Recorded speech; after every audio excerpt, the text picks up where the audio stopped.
Bienvenidos, ponte cómodo, presto por unos minutos y recibiremos una lectura para toda la familia. Libros de difusión gratuita presenta El Kybalión por los tres iniciados. El Kybalión. Capítulo 1. Video 2. La filosofía hermética.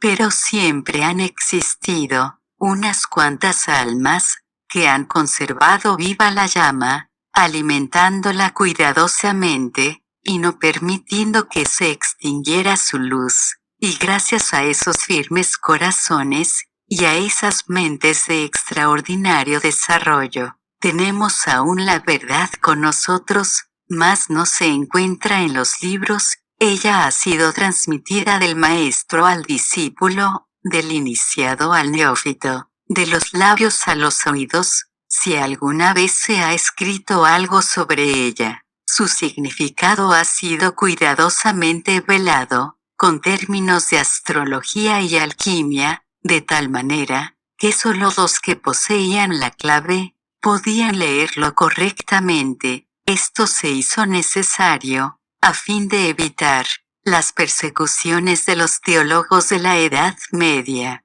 quienes luchaban contra la doctrina secreta, a sangre y fuego. Aún en nuestros días, nos es dable encontrar algunos libros valiosos de filosofía hermética, pero la mayor parte se ha perdido. Sin embargo, la filosofía hermética es la única clave maestra que puede abrir las puertas a todas las enseñanzas ocultas. En los primeros tiempos, existió una compilación de ciertas doctrinas herméticas, que eran las bases fundamentales de toda la doctrina secreta, y que habían sido hasta entonces transmitidas del instructor al estudiante, compilación que fue conocida bajo el nombre de El Kybalión, cuyo exacto significado se perdió durante centenares de años. Sin embargo,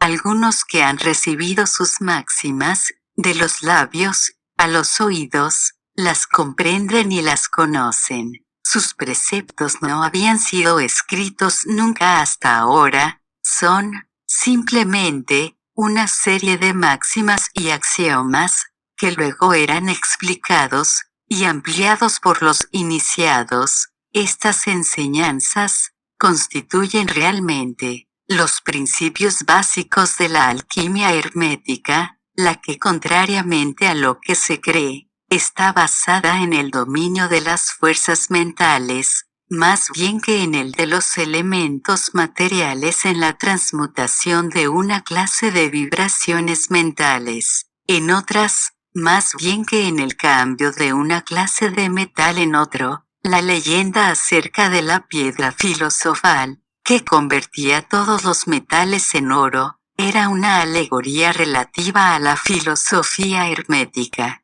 alegoría que era perfectamente comprendida por todos los discípulos del verdadero hermetismo. En esta obra, invitamos a nuestros estudiantes a examinar las enseñanzas herméticas, tal como fueron expuestas en el Kybalión, explicadas y ampliadas por nosotros, humildes estudiantes de las mismas, que si bien llevamos el título de iniciados, somos sin embargo simples discípulos a los pies de Hermes el Maestro. Transcribimos aquí muchas de las máximas y preceptos del Kybalión, acompañadas por explicaciones y comentarios, que creemos ayudarán a hacer más fácilmente comprensible esas enseñanzas por los hombres modernos, especialmente teniendo en cuenta que el texto original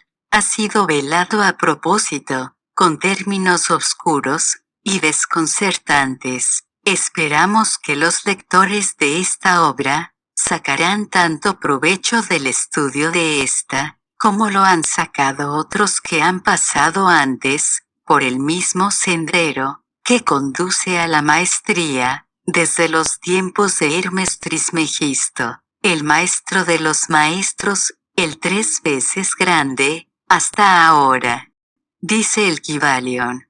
Donde quiera que estén las huellas del maestro, allí, los oídos del que está pronto para recibir sus enseñanzas, se abren de par en par. Cuando el oído es capaz de oír, entonces vienen los labios, que han de llenarlos con sabiduría, de manera que, de acuerdo con lo indicado, este libro, solo atraerá la atención de los que están preparados para recibirlo, y recíprocamente, cuando el estudiante esté preparado para recibir la verdad, entonces este libro llegará a él. El principio hermético, de causa y efecto, en su aspecto de ley de atracción, llevará los oídos junto a los labios, y el libro, junto al discípulo. El Kybalion continúa en capítulo 2, video 1. Compártelo. Suscríbete. Gracias.